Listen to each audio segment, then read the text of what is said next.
Okay, hello and welcome back to your favorite programmer, not gamer.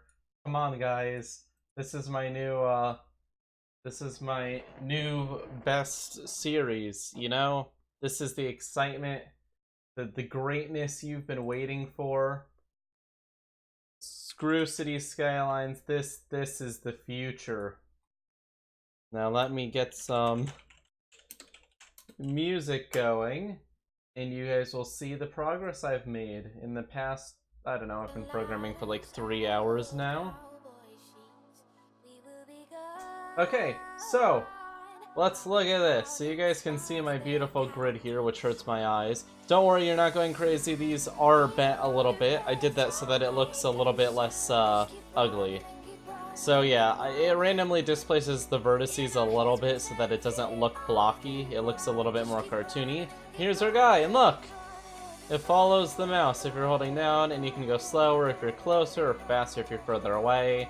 Don't worry, I made it so that your screen size doesn't affect the speed though. It's pretty consistent. We can walk around, and if we look in our scene view, let me go right. Here's the camera, here's the player. Let's see what happens when I try to go somewhere that's not loaded yet. And bam, it loads. Nobody knows. Very secretive. So the map does load very well. You can't tell that it's secretly loading in the background. I mean, this is actually a good amount of work for the amount of time it's been. There are a few bugs that annoy me, like when this guy's moving, his... Oh, did it go away? Oh, it went away!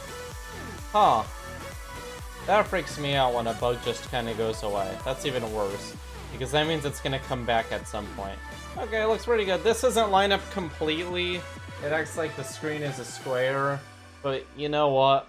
Once again, I can't really complain. I could actually scale it. Does it scale? I think this is, like, considered 1, and this is considered 1. So, like, here you can see he's not completely going at the mouse. That's not something I'm really gonna care about, though. Oh, also physics. I got physics working on the character as well, so here's a square right here, and he can't go past it. And the camera has a little bit of smoothing on it, so the character moves a little bit before the camera follows. I just tried to make it comfortable, and I drew this dude. This is the extent of my art. This is all from the internet, the grass and stone. Aaron's gonna make us some textures for that, so if you ran into someone's base or something, oh no, I can't get in. I know, it's super exciting stuff. So let me go ahead and demonstrate what I'm currently doing. I think the next thing is going to be unloading the chunks when he gets too far away, but that's going to be really simple because we only need 9 chunks loaded at a time. This is going to be super easy. Super easy. So all we have to do is make a public list. So I'll have a dictionary and a list, and this will just be chunks, and we'll do loaded chunks equals new list chunk. So we just have to add the chunks to this list whenever they're loaded. And yes, it's that simple. It's literally just a list, like if you made a shopping list, except we're putting chunks into it. Okay, so let's go ahead and do list that holds all loaded chunks. And then what we do is on update, we're always doing player load chunks, but we're also gonna do unload chunks. So let's go ahead and do public void. Public means that any class can see it. Void means that it doesn't return anything, because it doesn't need to return anything. It's just deleting things. It is very close to Java. C# is Java's Microsoft brother. So we're going to do public void unload chunks. And then it's going to be super easy logic here. Super easy logic. Because the load chunks. You know what? We can use last player chunk position. That should be fine. You won't notice. If... Maybe you will notice, but we'll see. We'll see how it looks. So we'll do for each chunk in loaded chunks. If chunk dot position dot x is great minus last player chunk position dot x, and that needs to be the absolute value, so we're going to do math dot abs is it cap, it's math f, there we go, math f dot abs. So if the absolute value of the distance of them is greater than... How far away? That's the question. This does change things a little bit. So we only need the chunk the player is in, and then so if it's greater than 1. If the distance is greater than 1,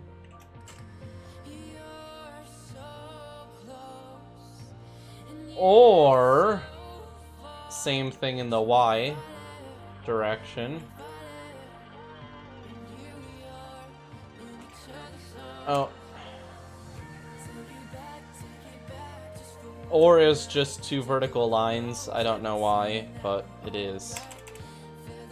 And then or if... Oh wait, there's only X and Y in this game because it's 2-dimensional. That's beautiful. I like that. I can actually... I'm getting used to this 2D programming thing. It's so much more fun than 1-dimensional. I mean, not 1-dimensional, 3-dimensional. 2 dimensions, everything is just so much faster, so much cleaner. You only have to deal with things twice. Like, for 3-dimensional programming, I need a 3rd for loop in here. Yikes, disgusting. Okay, so if the X or Y are further than 1 away, then we're gonna do chunk... Oh, we need to make unload code. Okay, so we're gonna need in the chunk... We'll have chunks handle their own unloading. Because there's no levels of detail or anything in this game, so it just makes more sense. So we'll do public void unload, and this will unload the chunk. And now we're gonna do one more thing that's gonna make the game way faster. In the pool manager, why do things disappear when I click them? I'm using the 2019 Visual Studio now. It's pretty great. The colors are a little bit different, which freaks me out a little bit. Oh, we already have it. Terrain array pool. But we also need one other thing. We're gonna have a public static pool of game objects, and that's gonna be the chunk object pool equals new pool game object. That's awkward. That's really awkward. Okay, so we have to move this chunk prefab. That's gonna... Okay, we're gonna have to reprogram a little bit. That's okay, that's okay. It's gonna make the game faster and better. That also means we have to make this a public class instead. That's unfortunate, because we're gonna have to make it into a mono behavior. Not the end of the world, not the end of the world.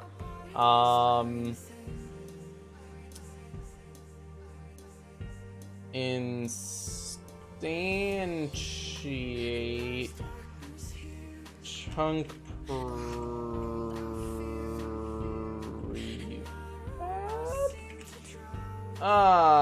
This is gross. You know why it's gross? I'll tell you why it's gross. Oh, you know what? I can make this all static.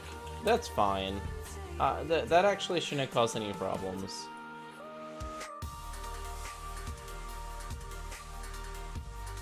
That's okay. That's fine.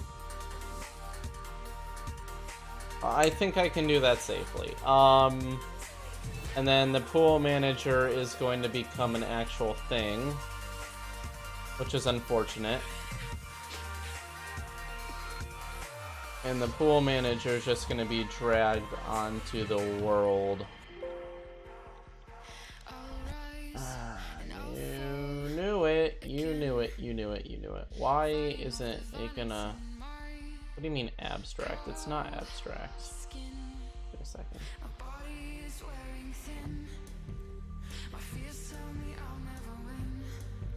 How is it abstract? It's inheriting from mono behavior. What class? So that's not an abstract class.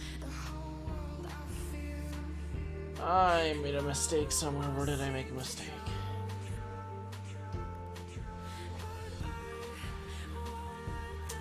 I think Unity is wrong. One second, I'm gonna restart Unity because I think it is wrong. Oh, it hasn't compiled yet because there's other broken code. Oh, okay, so Unity's just throwing a tantrum because I didn't fix my previous problem first.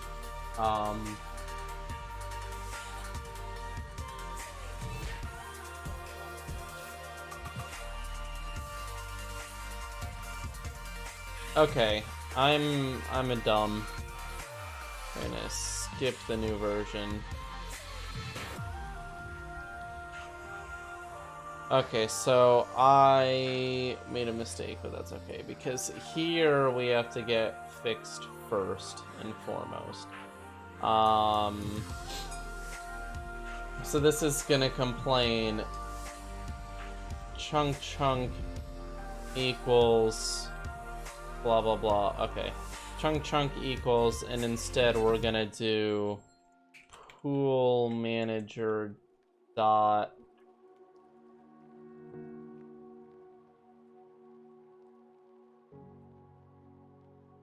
this should actually be easy to do. Chunk object pool dot take.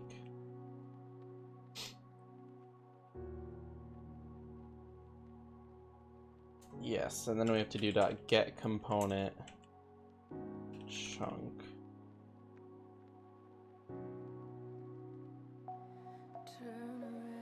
Actually, it makes way more sense to do this in a different way. We're gonna go to pool manager and we're actually gonna change this to do chunk, and then we'll just call this chunk pool because it saves a lot of effort. New pool chunk, and then we're gonna do instantiate chunk rehab dot get component chunk. There we go. So we're gonna do that there instead, and that's gonna make things a little bit simpler because now we can just do that, right? You gonna complain? I renamed this. Neat. And then we just initialize it. Okay, fantastic. That's great. Except this actually is going to need an instance. So now that it's throwing no errors, let's see if it lets me put the manager on it now. So let's get pool manager, put it onto the world. Hey, let me do it. Okay, so it's going to need... That's what I thought. Oh, that's disgusting. Okay, let's do a little bit of surgery here. We've got to do some work. So we're gonna do public static pool manager instance, and then public void awake, and on awake we do instance equals this. And now we do public game object chunk prefab, and then we do instance dot. Wow, would you look at that? That's actually kind of... That may actually work way more clean than I thought it would originally. So, that's fine. Oh, yo! Actually, that's really nice. Did I do that for the other thing?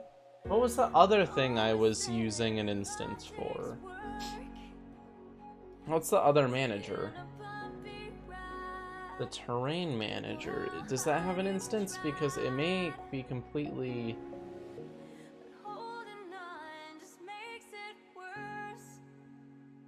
Yeah, do I even need an instance for this? I mean, I'll have one, but I could just make all of the terrain types.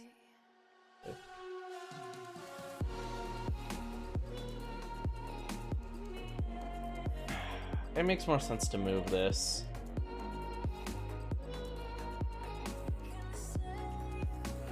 Oh, no, it doesn't. You know what? Yeah, whatever. It's gonna be a little bit more typing, but it'll be worth it in the end. So we're just gonna move this here. And there's no actual reason to have a singleton here, I don't believe. Oh, for initialization purposes, I see. Okay. That makes sense.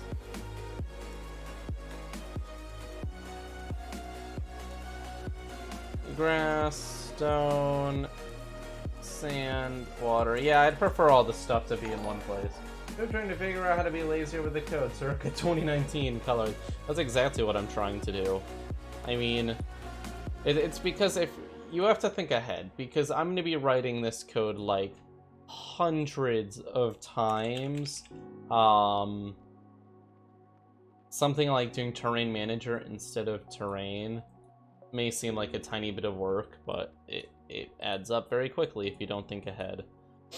But you always want it to make sense. That's the biggest thing. Object reference not set to an instance of an object. You are mistaken.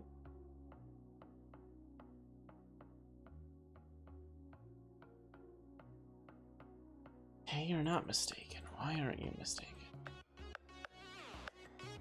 Instance dot chunk prefab. This is getting called. Okay, so we'll do public void.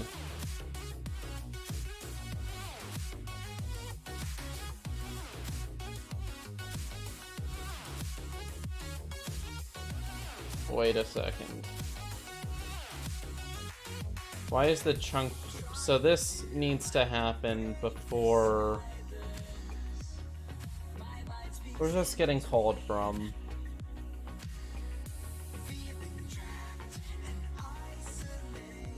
What?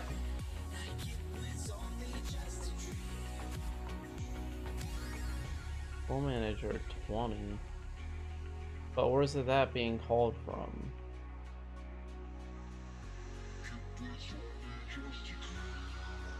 Oh, because that runs when it's constructed. Ah, I see.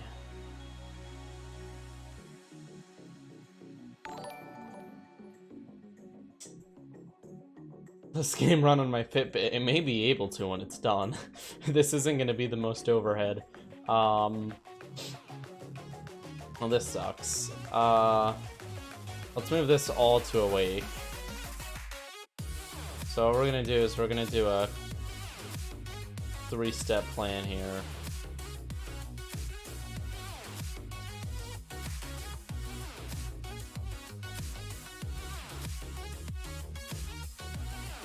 We're gonna strip these away to be slightly less static, which is sad. But you know, you can only make it so far being slightly lazy. Let's move this, and then we're just gonna strip this away.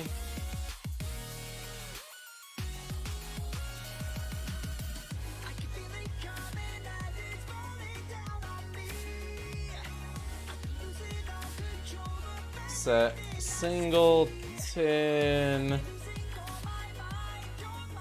Build pools. Sounds great to me.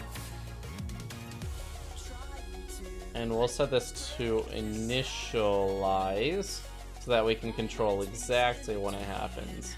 And that's gonna be, we initialize the terrain, and then we'll do init pools, and then it's pool manager, dot instance dot initialize. Next video, I paid 5 developers on Fiverr to finish coding my game. Yeah, I wouldn't trust them. Nothing against, well, yeah, a lot against Fiverr. You see what they did to old Pete? Voiceover Pete? No trust. No trust for them.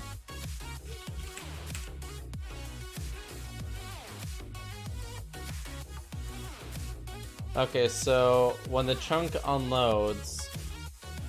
Oh! Like I said, now I have to say pool manager.instance everywhere, which is only a tiny bit more work, but I have to do it everywhere. Gotta think about that stuff. Okay, so generate mesh can be shrunk because that actually was way simpler than I thought it would be to get working. So unload is gonna be, actually they should have a reference to the world. Public world. Wow, I could add more worlds, couldn't I? That's beautiful. The world this chunk is within. And then it's gonna do world. And then we can do this dot world equals world. Sends it in.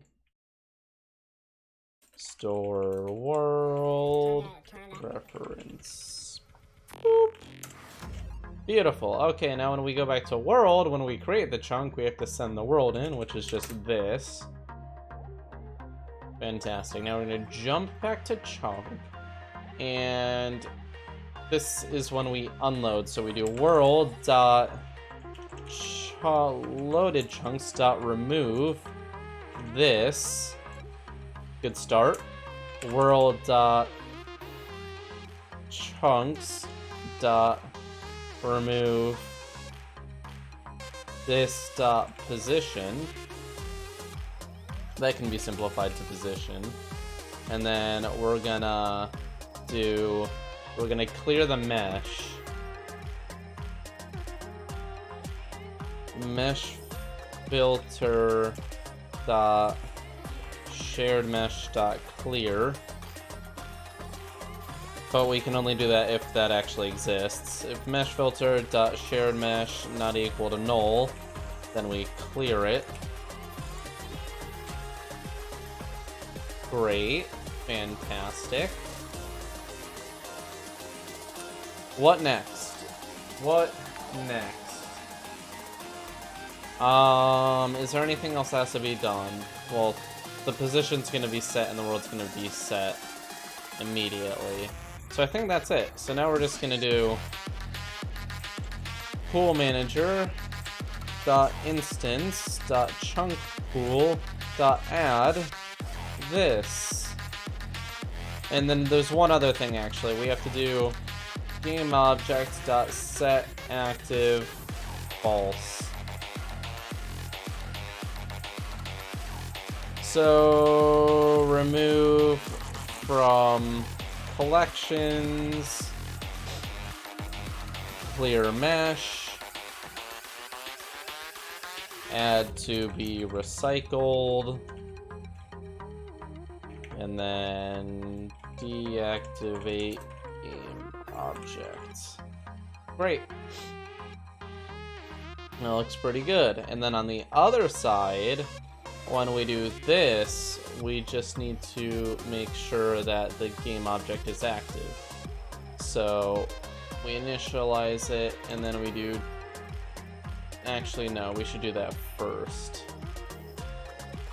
Then we'll do chunk.gameObject.setActive true. Pool manager.instance.chunk swimming pool.nerf this. I wish it was a swimming pool. I wish it was. Okay. Create, it's not test chunk anymore. Set game object to active. Initialize chunk. Okay, unloads all chunks outside of player's range. So let's see if it works.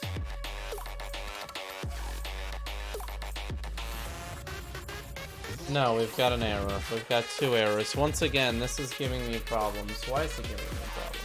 The chunk prefab is set. Oh, because I need to get rid of the ends of this because I'm doing it later. Okay.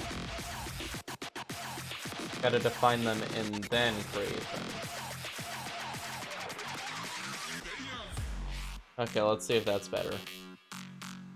What's neat is now we can actually, in the pool manager, we should be able to see all the different pools. Well, maybe not. I was hoping so. What isn't set to an instance of an object? Pool manager.instance? What? That's sad. What are we doing in the terrain manager? We're doing that in awake, aren't we? We're doing instance equals this. So in pool manager, in awake, instance has to be set. Awake happens before start. Don't ask me why. Void awake. Boom. Run before anything starts. Nice. Okay. Now we've got it. This is gonna work. Maybe not. Oh. Okay. I don't know why the chunks didn't immediately load. But we can see on this that we've got the player pretty happy here. And is it gonna unload any chunks? Doesn't look like it. It looks like we've got a problem. Houston, it's not unloading chunks. So let's do a quick look. We're going to make a slight change because this is dumb. How we're doing this, we shouldn't be constantly running this because that's stupid. Why would we want to be constantly looking through all the loaded chunks? That's terrible. Instead, we only look when... No, Project Vooperia isn't dead. I'm just doing a little mini project here. We're gonna have a little bit of fun. We're gonna set up an event system. If I can remember how to do that.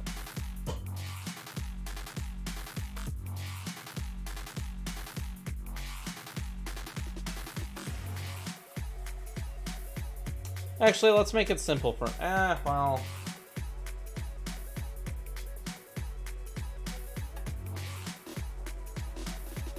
Let's see, C-sharp events. I know you have to use a delicate and a lambda.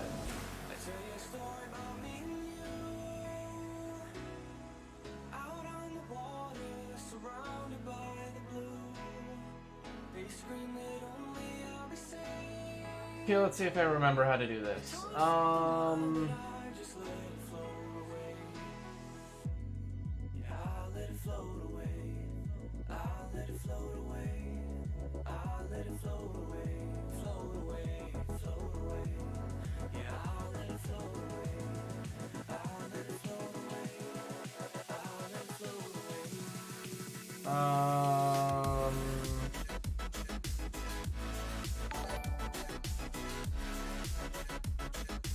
God, why did they write this? So, okay. So what we're gonna do is we're gonna make a event, and it's gonna be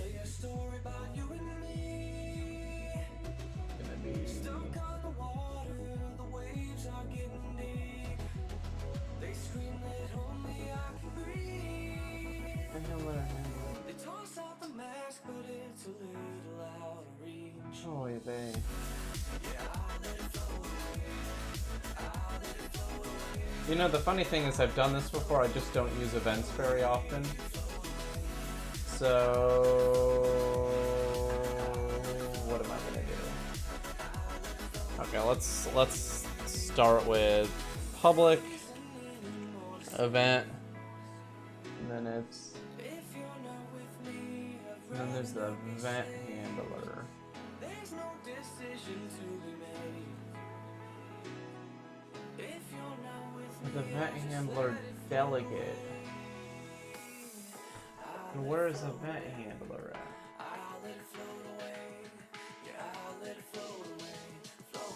Okay, public event. Sorry guys, I need to remember how to do C# events in a pretty way.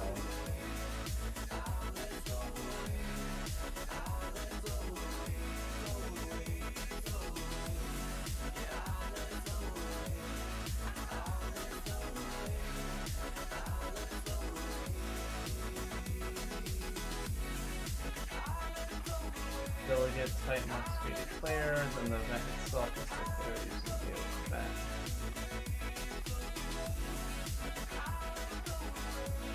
Okay, so public delegate void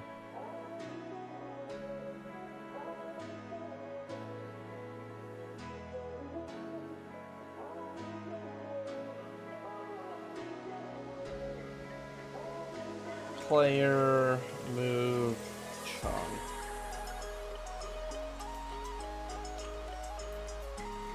Vector 2i old position, vector 2i new position. And then we do public event player move chunk. I don't think that's right. What's that? No, that is right. Player move chunk on player move chunk. Something isn't right here. I will figure that out in a moment.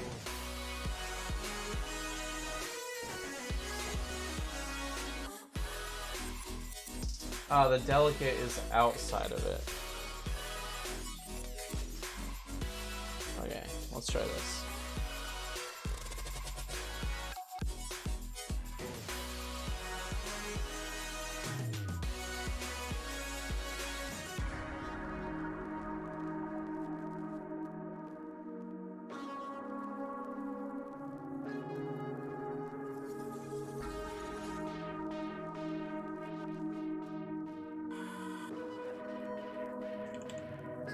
Event run when a player moves chunks.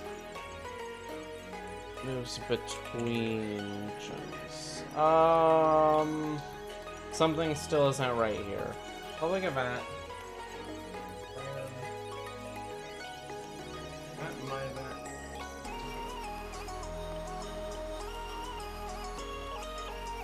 So that's the delegate.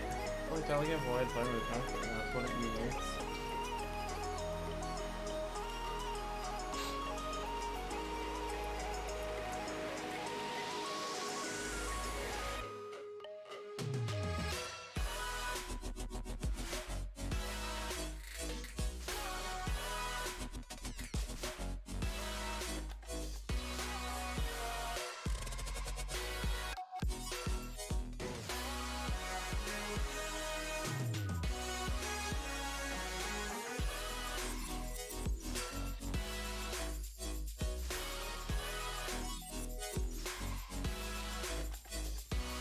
So you have the... Does that have to be named this? Wait, what? On player move chunk.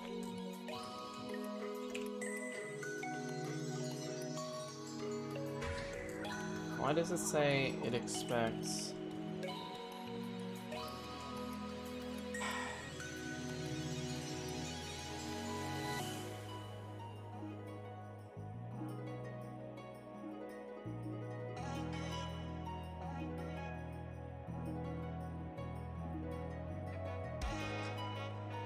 What's delegate void?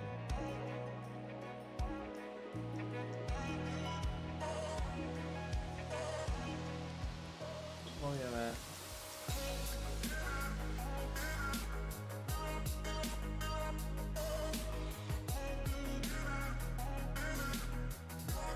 Oh, I'm dumb. This has to be lowercase. That's it. That was it. That was the entire problem.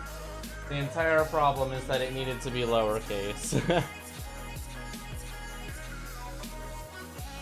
Okay, so now what we can do is we can do our own public void subscribe events. And this is done. Subscribe to events. And this can probably... Actually, I'm going to leave that outside because that may be useful somewhere else.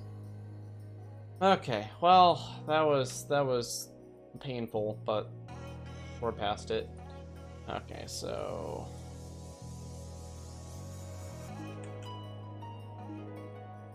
Now we have to create something for public void on player move chunk, and we have vector2i old position vector2i new position.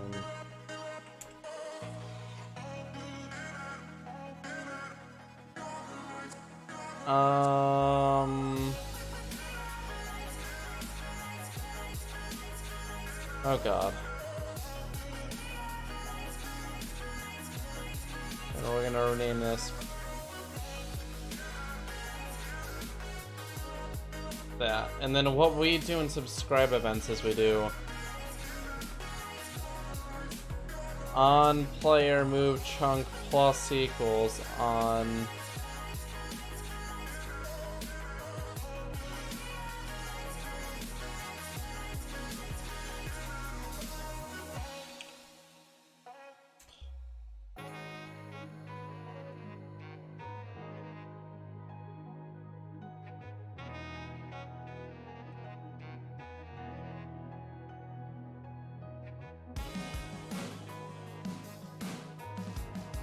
shoot. Wait, no, I'm close. Oh, wait, no, you can just do this. That's it. Okay, nice. Okay, got it. That's it. That's it. Okay. So that event is now working properly whenever the player moves from one chunk to another chunk. Great. And so we need to always be checking for that, though. So we're gonna make a new thing here, and it's gonna be called actually, the player should own this. The player should definitely own this, not the world. Player move chunk should be a player thing. Okay, one sec. So we're gonna move this to here. And that's okay because it's still here, it's not the end of the world. But what matters about it being here is a few things.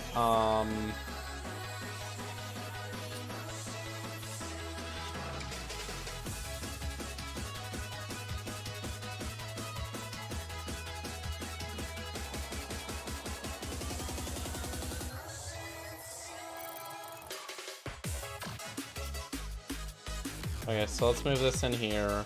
And let's do in movement update, isn't what we want. We're gonna do public void position update. Updates player position info. So now let's go ahead and make some position data. Public vector2i player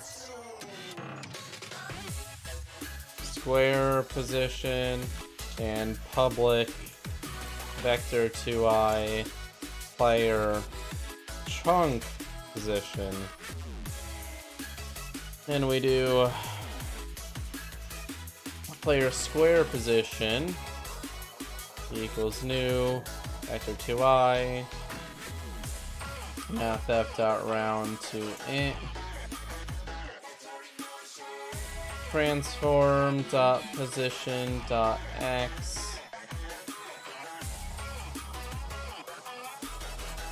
comma, and then the y. Okay, so now that we've pulled that off, we do player chunk position equals new vector 2i player square position dot x bit shifted to the left by 4, player square position dot y bit shifted to the left by 4. Great. Get position in squares, get position in chunks. So now we do a few more things used to track movement. And then we do, we're gonna make another one of these actually. We're gonna do player move, and we're gonna do player move chunk, and one of these is gonna be with chunks. Chunk old, chunk new chunk, old chunk, new chunk. Great. Fantastic. Isn't that great? Isn't that perfect? Actually, that's gonna have to be in... I don't like it, but there's a chance that the player will be there before the chunk's done. So... and then we'll also have... player move, player move. Event run when the player moves between squares, not blocks. Player move square. I'm just gonna rename this to be more informative. Okay, so now we're always going to be doing position update as well. And we do public vector 2i last square position public vector 2i last chunk position. Great. Fantastic.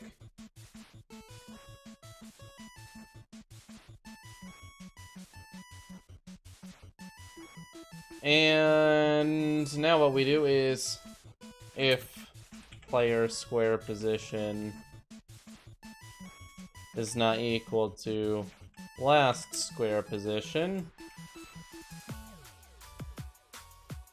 last square position equals player square position. And finally, player move square dot invoke. Yes! Yes! Okay, we wait one moment. And we move the music. There we go. And we do... Is this a different best of? Oh, this is best of 2015 now. Try best of 2017. Nice. Actually, let's do 20... Oh, I think we already did 2016. Whatever. Whatever, the music isn't as important. Are you using 2 computers? No, this is 1 computer with my 3 screens. Okay, so we do last square position, and then we do player square position. Great, so the reason you use an event... Okay, let me explain events. This is a teaching moment. So, instead of going onto every single object that needs to know when the player moves and calling a method on them, events lets us do something fancy. So let me explain. So if I've got my event, let's say we have a bunch of boxes, and the boxes need to know when the player moves. Very low resolution boxes. So instead of doing it where each of these get directly called by the player, let's make the player the screen thing. So we could do it so that the player directly calls each one, but that's a lot of work. I mean, come on, nobody wants to do that, have to call each one. So instead what you do is you have an event, which looks like a little lightning bolt, and you have these guys, when they're made, connect to the event. And once they're connected to the event, once the player triggers the event, so once the player triggers the event, it'll automatically hit everyone who subscribed to the event. So instead of keeping track of all the cubes just subscribe to the event. It's much simpler when you have a lot of things working together. A lot simpler. So now that we have our thing here, we just have to do one more thing, and that's going to be if player chunk position isn't the last chunk position, we do chunk player move chunk dot invoke, and then last chunk position, player chunk position,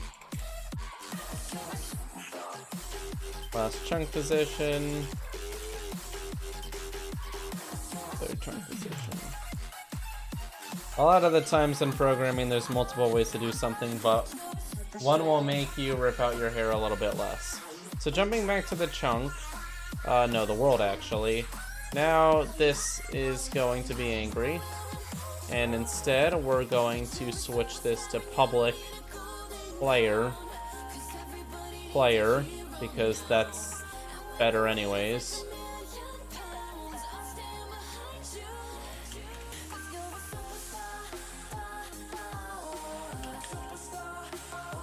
That didn't take much. Actually, this is unnecessary. This is completely unnecessary. Because this is now handled by everything else. Isn't that nice?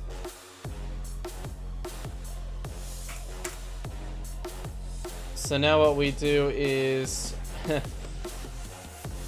we make our own over here, public void on player move chunk, and we do vector to I old position, vector to I new position, and when the player moves chunks, we do player load chunks, and we send in the new position, because this just needs to know the new position. Move to I position. Now we can just do this. Bam. Bam. Bam. So much simpler. And we can also do unload chunks, and we can send in the new position as well of the player. And we'll do vector to I player position. And now we can just use that as well. So we do if chunk.position.x minus player position.x, player position.y.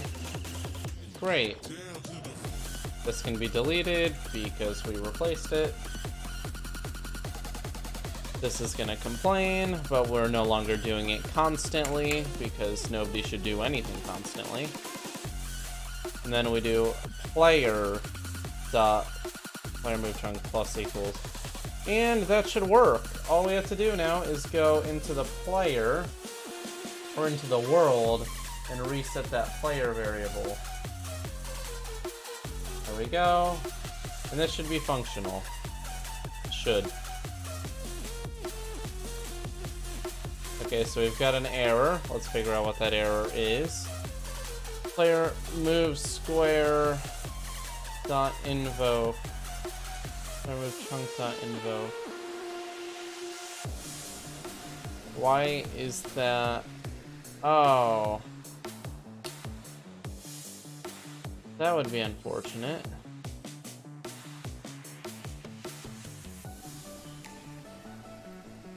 Wait, what? Equals new.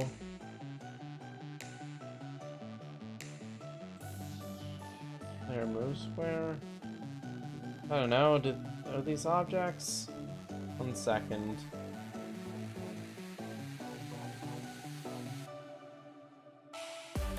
Event invoke is null.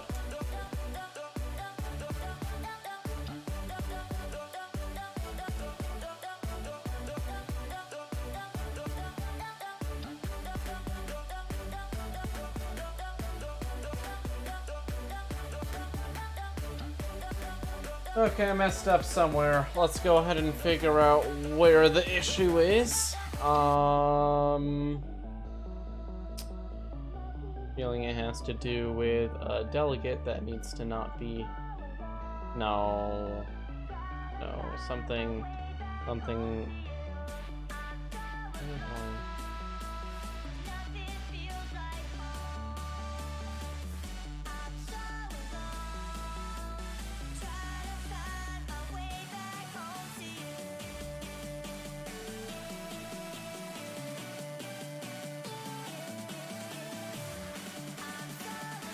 Okay, first off, these should be renamed to player move chunk event and player move square event. That makes more sense.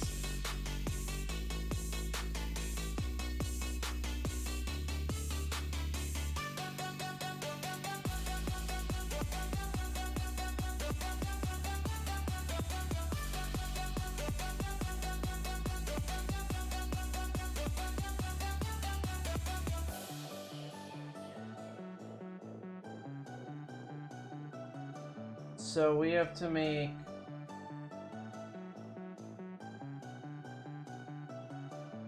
before print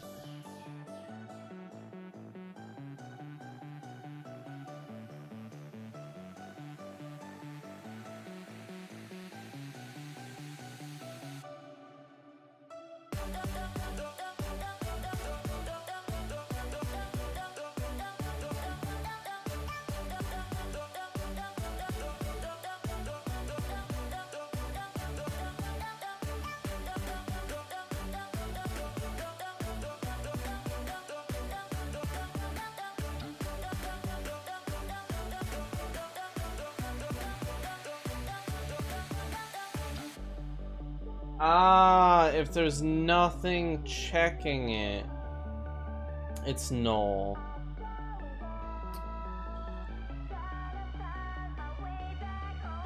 If player move square event not equal to null. That's why. Okay. Then we'll do the same thing here. If player move chunk event not equal to null. Okay, so we have to make sure that there is actually someone watching for it. That's kind of silly, but okay.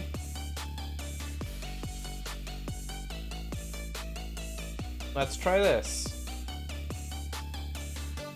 No errors, please. Oh, I see that chunk's loaded. Where did they load? Somewhere very, very far away. Something clearly went wrong.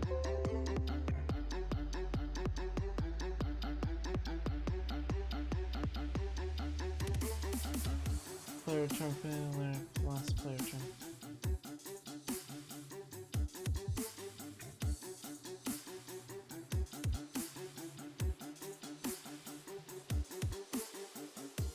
Did I hook the wrong event in the chunk?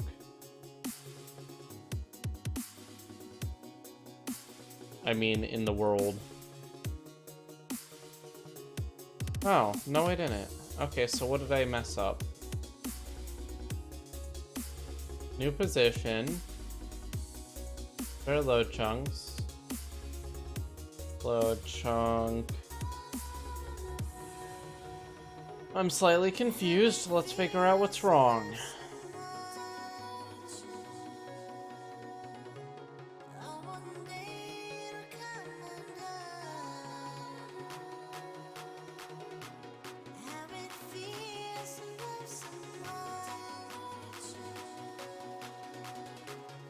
Where is it going wrong? Let's see. Position update. Clear square position. That's the square. Oh! Wrong way! Wrong way. We shifted it left, which makes it bigger. They want to shift it right, which makes it smaller. That's it.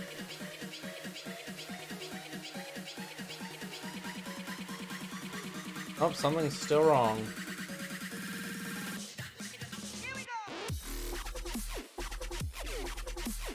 Is actually that it appears to have deleted all the chunks. Okay, that's not great, but we'll get here eventually. 1 second. So that was wrong. Make sure that that's right now. That is right now. Going back over to world, what's happening when we unload?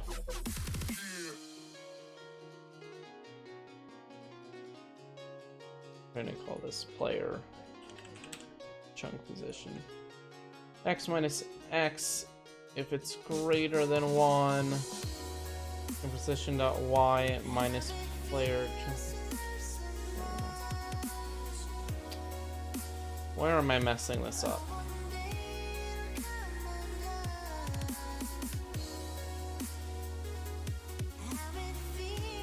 When we load the chunk, did I screw something up? I don't believe so.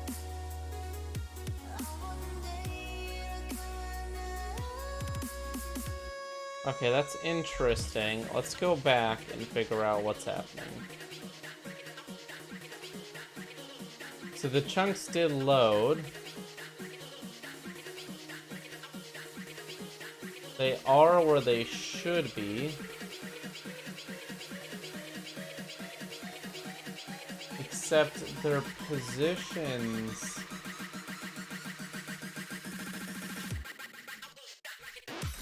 Oh, wait, no, that's the pool. Oh, 1 second, something's wrong. The pool has those. Oh, there we go. So that's working now.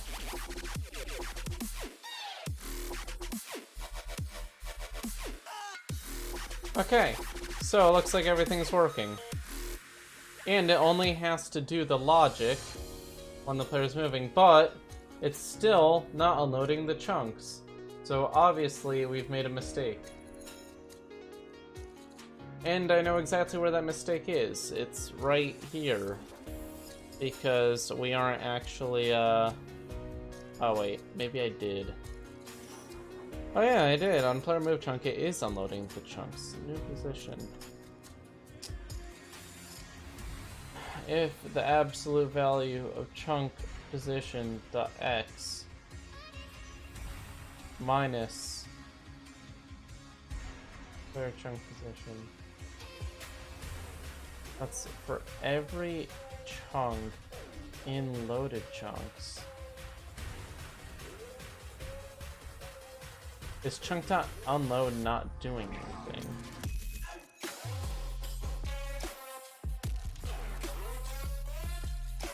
No, something's clearly wrong. First off, let's go ahead and in player, when it starts, let's just kind of instantly do move, because that'll just trigger it to load the chunks instantly. That means we don't have to like walk around to get it to start. Technically you did move when you just started existing, so you moved into okay, that didn't do anything. That's sad.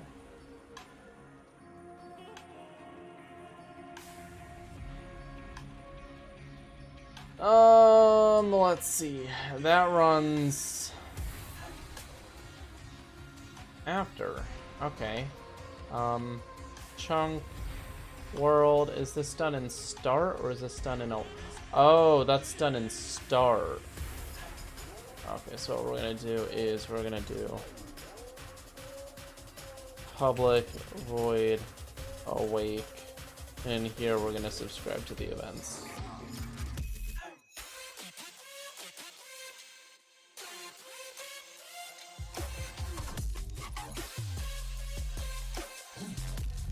So we should probably do a lot of this in there, but that's fine. Let's see if that works.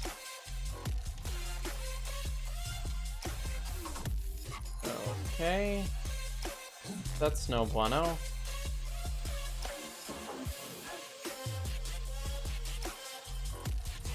Ah, I see.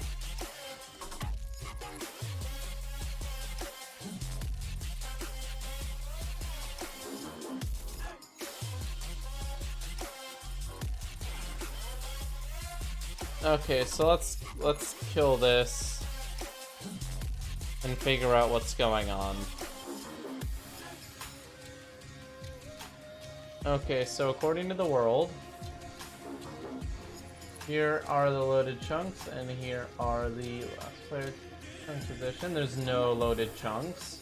The last player chunk position. Oh, you know, we can really easily mess with this by just doing like -999. -999. And now the double O, because that shouldn't even be there anymore. And in player is where we'd mess with that.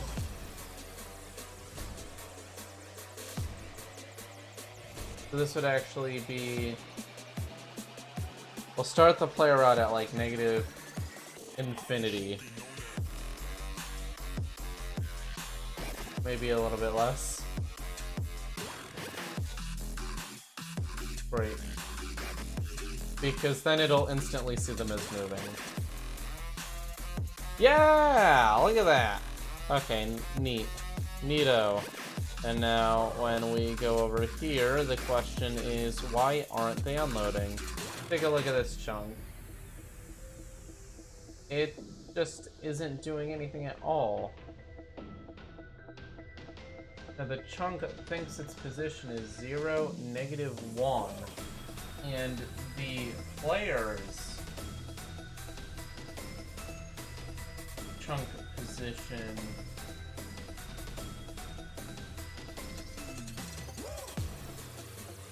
is definitely more than 1 away from that.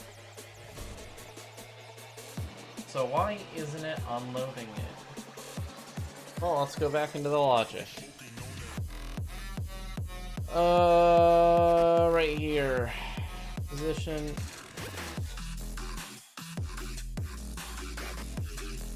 That's the loading of the chunks. Unload chunks. If math.abs chunk.position .or. I think I know. Because we never added them to loaded chunks.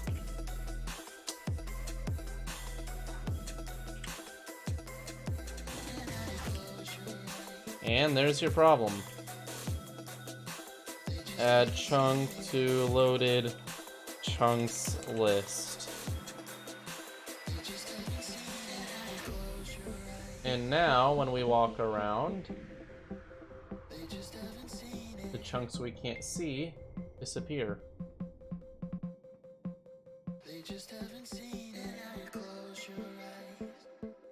And we have to make sure that...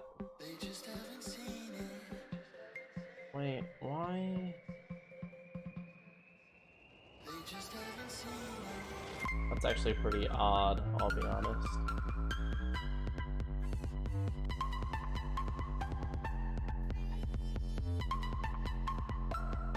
Okay, a few things. First off, why would that...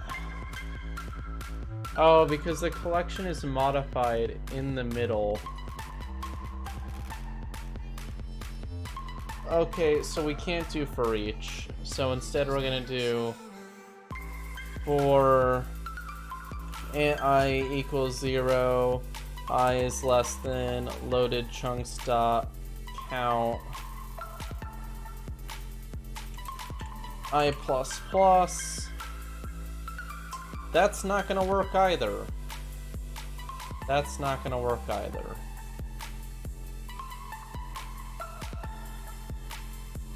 We can't take it out of the list that it's using.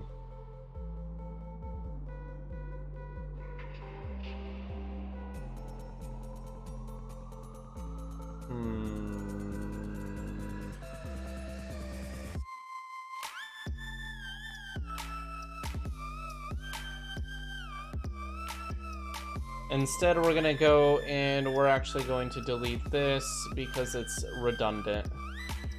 Instead, what we're going to do is when we go through, this is going to have the same issue though, but for the time being, what we're gonna do is we're going to go into world and we're gonna do for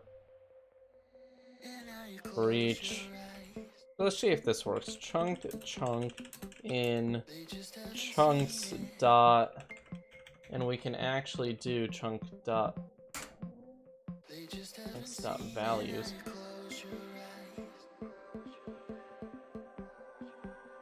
Oh, I'm missing something.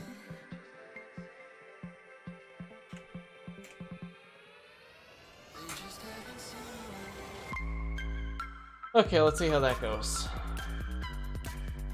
Probably gonna complain in the exact same way. Yep, that's what I thought. Okay.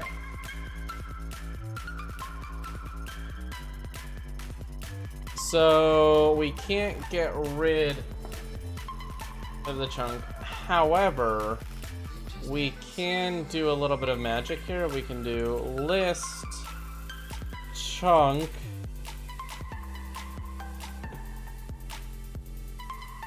check chunks equals chunks dot values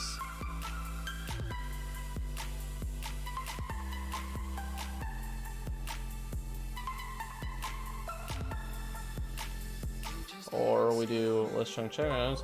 We did that dot copy to check chunks. We copy it. Does that really have to be an array?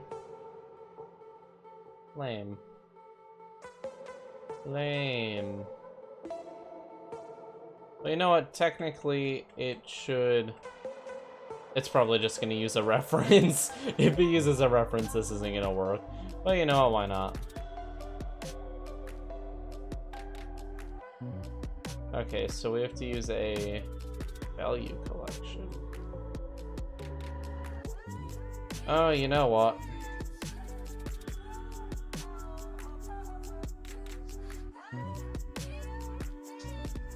Oh, I don't want to have...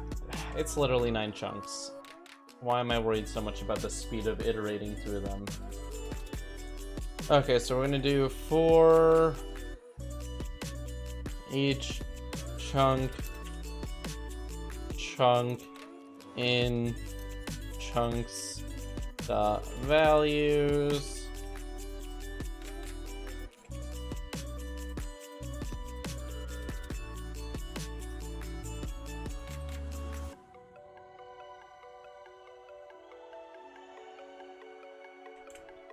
And then we'll make list chunk to remove. And we'll do if that, and then we'll do to remove dot add chunk.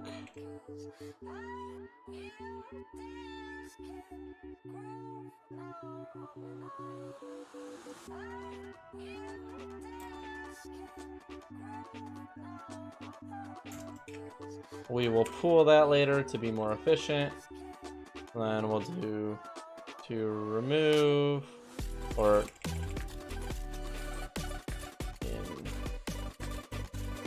to remove.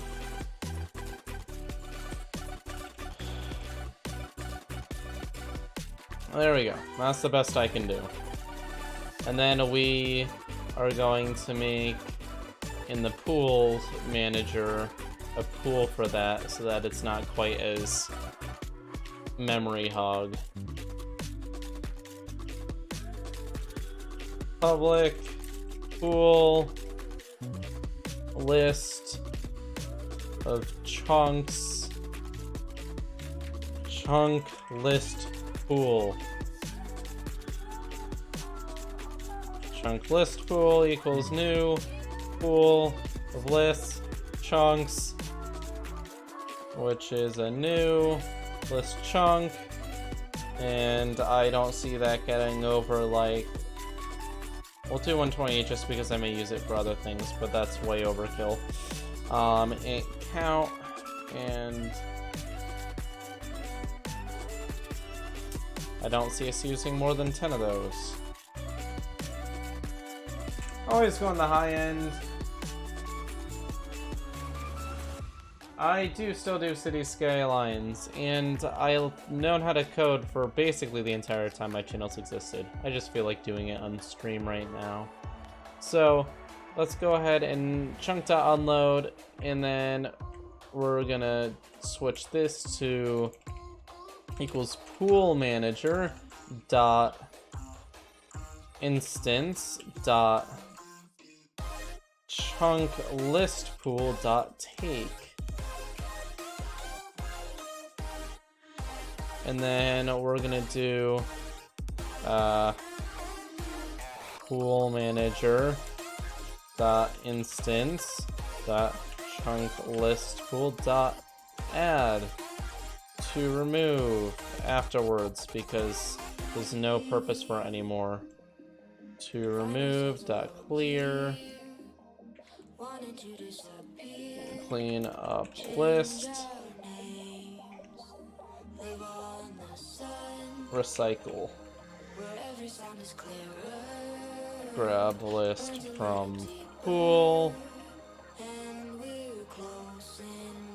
copy chunks, copy entries from list that need to be unloaded. This prevents modifying the list we are iterating over, and then actually remove the necessary chunks. Bam! Bam, bam, bam, ba-bam, bam. Great, now when we hit play, it's gonna not throw a horrible error when we go across chunks. It's just gonna do it. Look at that! We have made infinite terrain using like 10 game objects. Look at that. That is so efficient. This is literally how you make infinite terrain. To the player, it looks like it never ends. In reality, you're reusing the same objects and basically repainting them differently. Look at us, we're so happy. We're so happy that we can walk forever. Why don't we make it look cool? I think we should make it look cool. That's a big one. Okay, so to make it look cool, what we'll do is we're gonna set up a basic world generation system. Who's gonna be responsible, the chunks or the world? Probably the world. So what we'll do is we'll make a new thing. Public terrain, generate terrain, and then we do vector 2i, chunk position. Nice. And so putting the world in charge means that we shouldn't get any gaps. And then we'll quickly do terrain. Oh, we'll have the chunk set in their own terrain as well. Terrain, terrain, vector 2i, chunk position, return terrain after it's all done modifying it. Literally does nothing right now. Generates the terrain for a chunk. Actually, this can be simplified down to chunk. And then we just say terrain equals chunk dot terrain. We can do vector 2 position equals chunk dot position. Nice. Going back into the chunk, it's generate terrain. Simply it has to do terrain equals world dot generate terrain this, because we're getting rid of personal responsibility. Hail communism. Communist code. Generate terrain for this chunk. Generate mesh for this chunk. Let's go ahead and this should actually be equals pool manager dot instance dot terrain array pool dot take. Thank you. For efficiency's sake, down here we are gonna do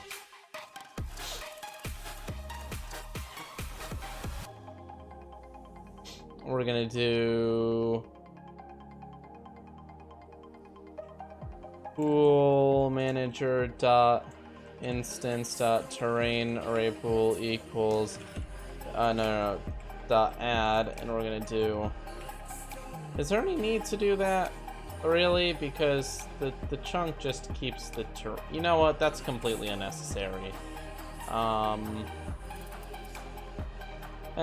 Whatever.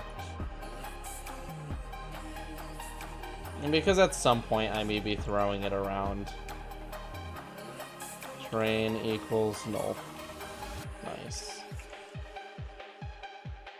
Cycle terrain array.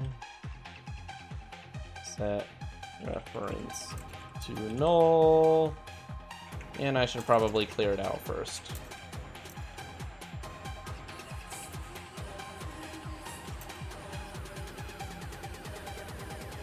Or chunk size times chunk size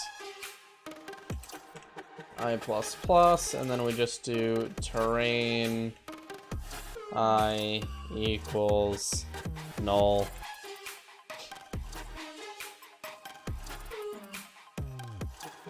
Fantastic. Okay, looking good. Actually, this can be simplified. Okay, great. Looking good. Looking really good. And now we have this really cool situation where we're actually moving. The code is actually moving somewhere. So now we're going to generate the terrain on the world side. Nice. So we're gonna do, well, we're gonna have to actually use something for this, aren't we? Let's do some random noise. Let's go through my Unity assets because I have a good asset for random noise.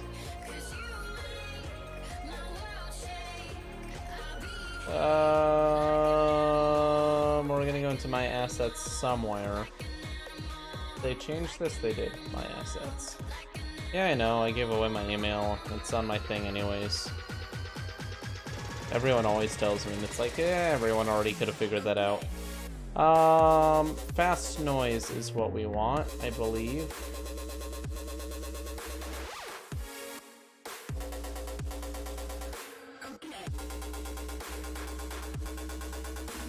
Yes, yes, yes, yes, that is what we want.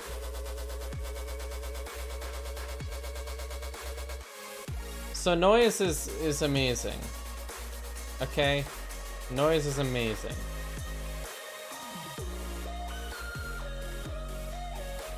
Thankfully, we don't need the noise to be super duper fast because, like, we have so little code. But what we're gonna do is just temporarily, we're gonna do public. Let's see what noises we've got. Actually, we're gonna do using noise fast. Is there any? Really?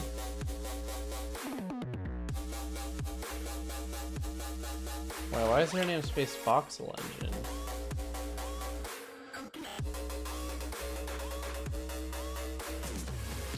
Wait, what?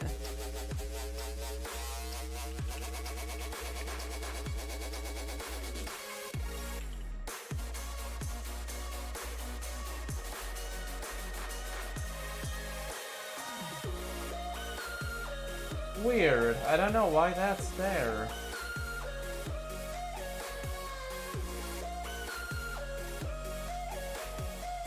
That's really odd. Okay. So I guess we'll just do public noise. Fast noise unity.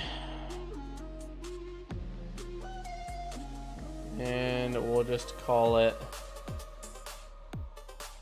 world noise base.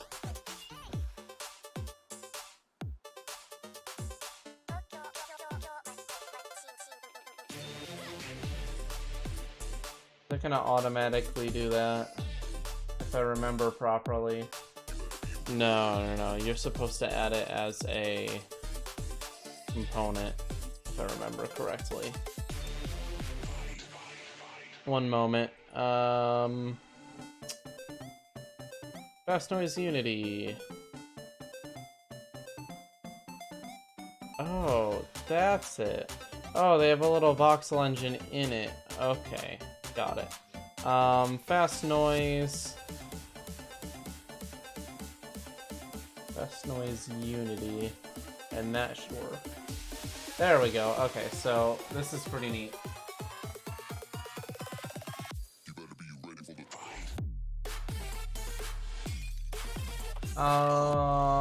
There's our script, so now what we have to do is just public fast noise unity. We'll just call it base noise for now. Base noise used for generation. So what we can do, I thought it used to show a thing though. Wait, is that it? Yeah, there we go, okay. So now we can go ahead and switch this to something useful. Simplex fractal, value fractal, something that looks nice. Turn up the amount of octaves a little bit. Maybe like 5 octaves. I think that'll be good. And so what we do is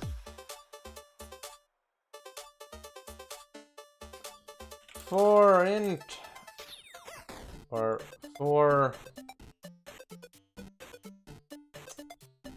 for int x equals position dot x times chunk dot chunk size.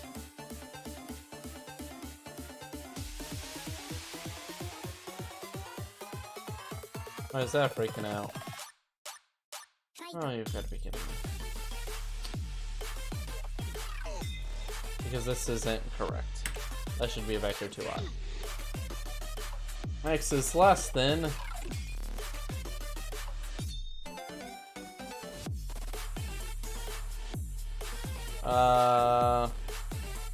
you know, we'll just say int x start int y start. Simplify this a little bit.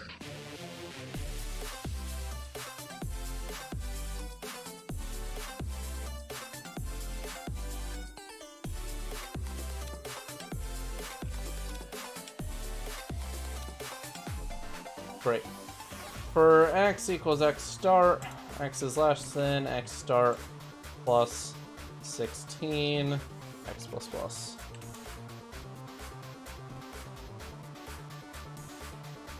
And same thing for y equals y start, y is less than y start plus 16 y plus plus. And now I pull this off here. If base noise dot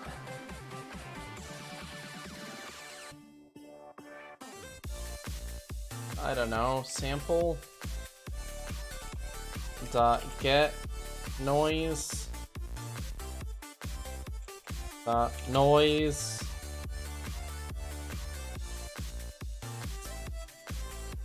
oy vey.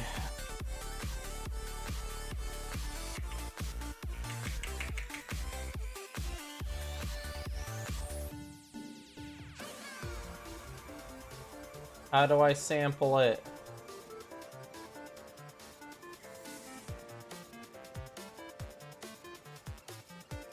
Wait, what?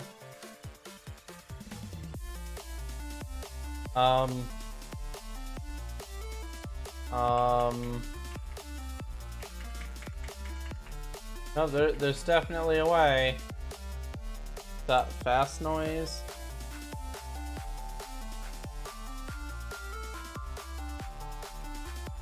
Oh.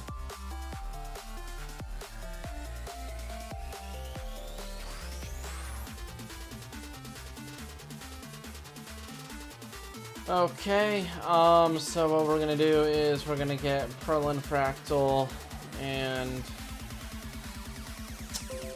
neat. Can I set up each one separately for it? I don't think that's how it works.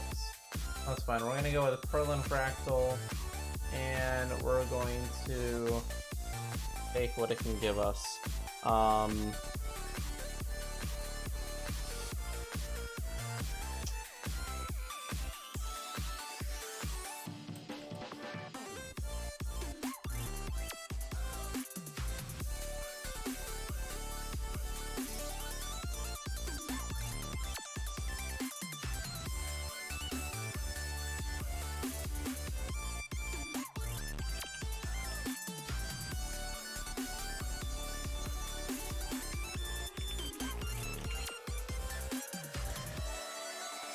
And now we're gonna have noise. That's exciting. Let's see what that does for us. It's probably gonna look terrible. Or crash, that works too. Because we never dragged this up to here.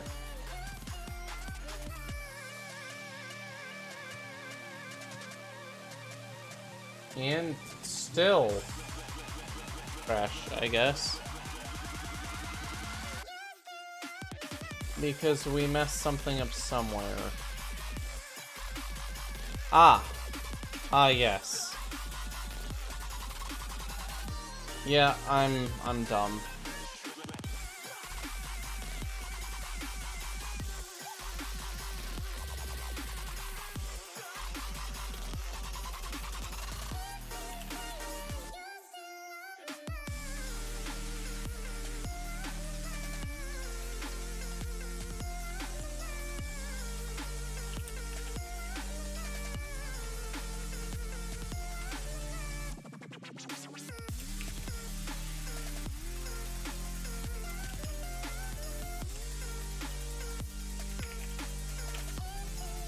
Okay, now we do position X, position Y, and then that's gonna be right. Okay. Just a few things to fix. Darn it. What now? What have I broken this time? I assure you, I screwed it up. There we go. Hey! Would you look at that? So we've got like some sort of randomness going on. So that's what noise is useful for. We can actually get some interesting terrain. Now we've got big areas of grass. If we keep going out, maybe we'll find more stone again. Oh, I see some stone.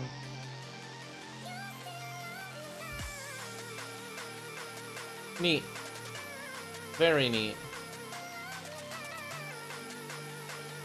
But this is much more powerful than you would think.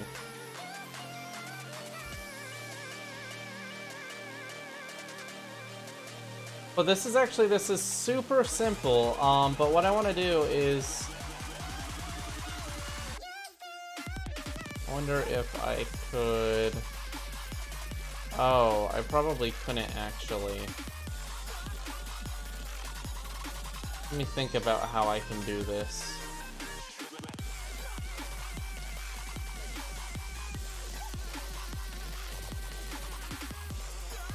Well, I do want to say that this is pretty great.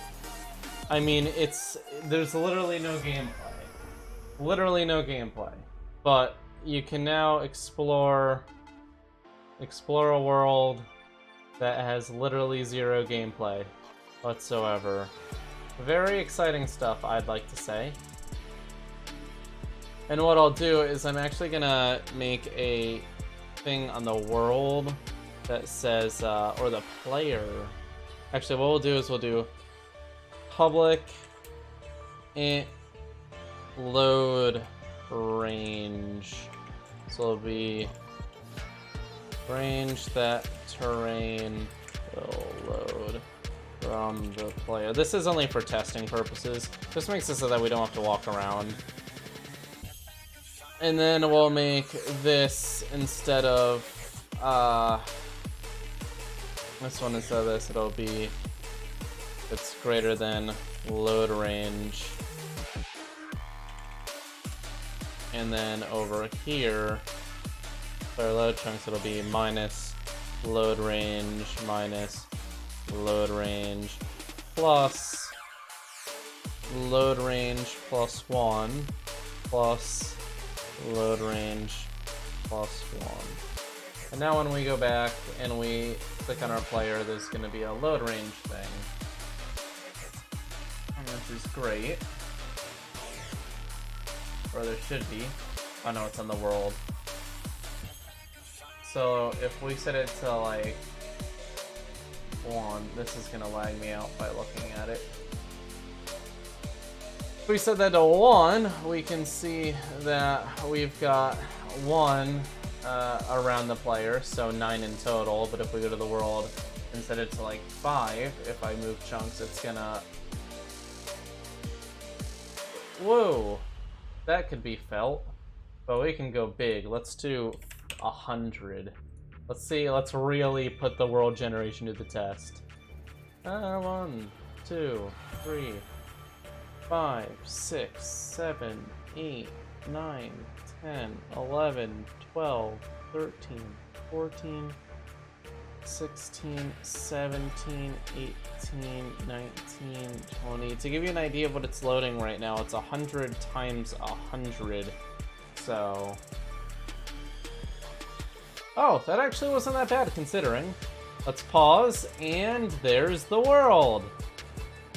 Wow, it's very, boring. And laggy, if you zoom out all the way. But there's never going to be a time when that much world actually has to be loaded at once. I mean, look at how many chunks it is. I may have just killed my computer by trying to highlight all of them. It's just, all you see is green.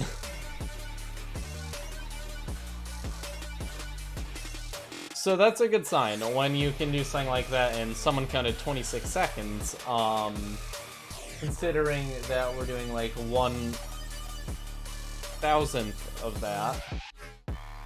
26 milliseconds, that's not bad.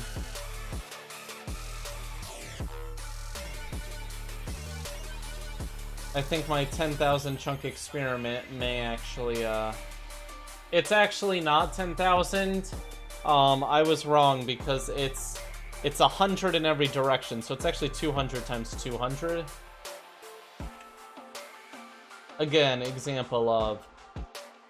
that's how you stress test your game.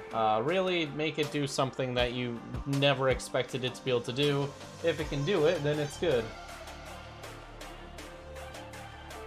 Okay, so we've made a game where you can walk around aimlessly, and there's slightly random... oh yeah, my wallpaper, this is, if I minimize everything, I've got... look at that. It moves. It's my custom wallpaper. That's Spook Vooper. I know, so fancy. A lot of work went into that. You wouldn't believe. Now pulling everything back up, because nobody wants to look at my wallpaper. Well, apparently some of you do.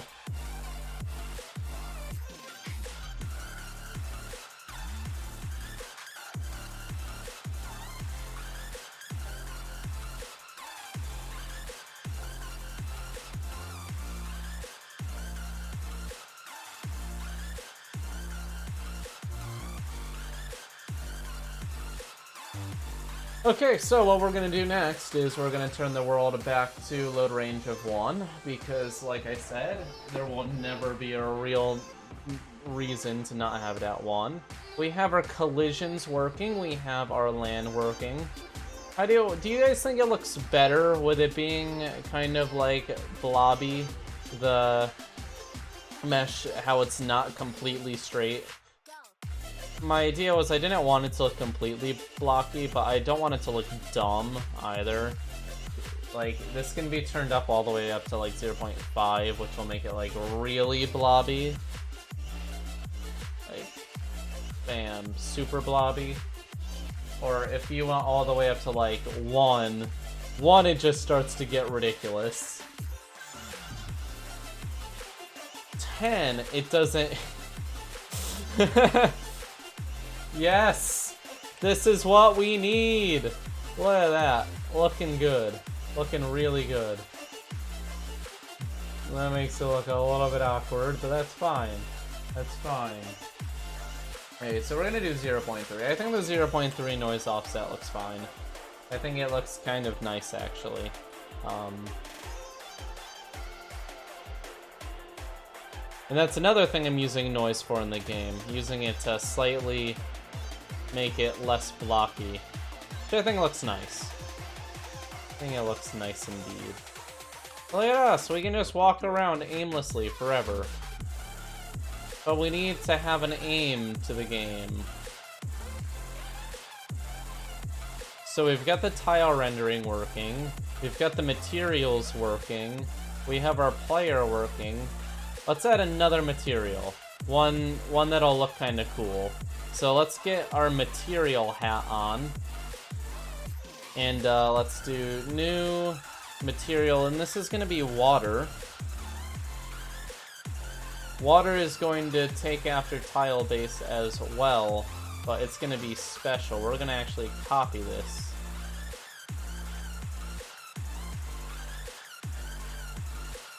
Can I duplicate it? I probably can if I cheat and go into the File Explorer. Go and Explorer. Where's tile base? There we go. And we're gonna rename it Tile Water. And water is gonna look neat. I want it to look really neat.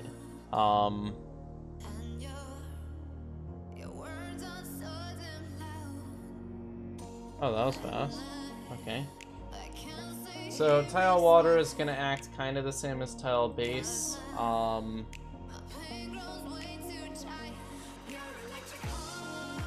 So I could put an option on it for liquid. Actually, yeah, you know what? Let's advance it. Let's make it look neat. Okay, so let's make a switch that turns on a liquid effect.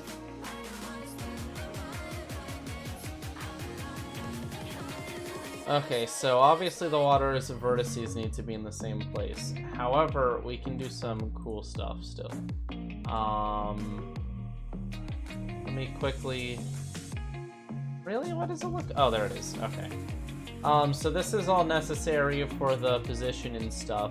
However, we can do some fun stuff for our water. And we're going to create a node. We're actually going to open something here. Then we're going to do... We'll do a vector1 and we'll call it liquify. So liquify is going to go over here, and we will set it by default to 1 so that we can see what we're doing. So this is a shader graph. This is how you make things look different. It's pretty neat. We're going to blow this up so that we can see exactly what the material is that we're building. Maybe a little bit smaller. That may be a little bit obnoxious. So let's make it look like water now. So this is the texture. And what we're going to do is we're going to create a node and it's going to add. And so we're going to add to it for the water. We're just going to pull this into an add node. Doesn't do anything right now because we aren't adding anything. Well, let's go ahead and get some cool looking water or something. Let's put waves on it.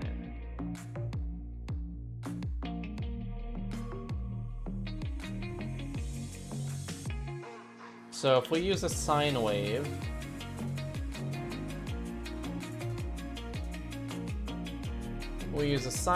that takes position and time. Position, we'll do the world position, sine wave, in 3 and out 3. Oh, neat.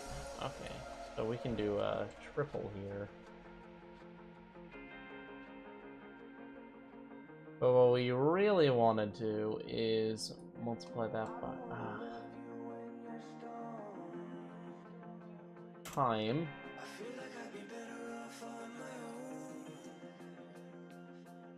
Let's try delta time, actually. That should make it change. Now, I'm not the greatest ever at,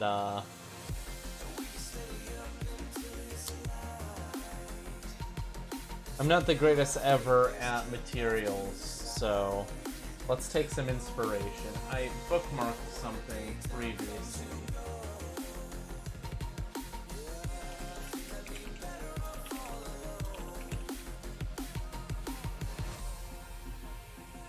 Here we go. This is what I was looking at. You can make this really neat looking water effect using the shader graph. But what I'm interested in, so they're splitting. Oh, and they're using it to do an outer glow. Oh, that's neat.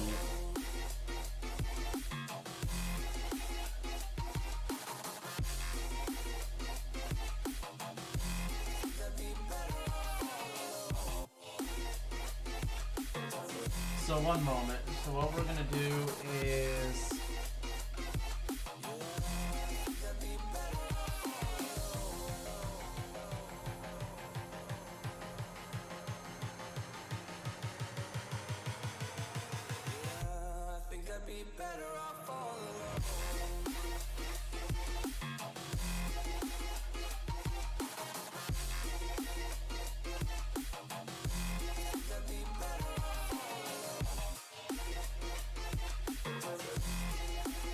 Oh my god, that's a lot.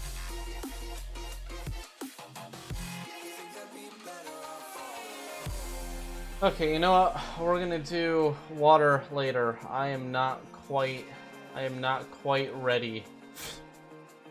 I'm not quite ready for that. So I'm just gonna save this as it is. You know, I'm gonna take a break. I have to make an actual video for the channel. Thank you all for watching. Leave a like and subscribe if you enjoyed, and I will see you all next time. I am working on this slowly but surely.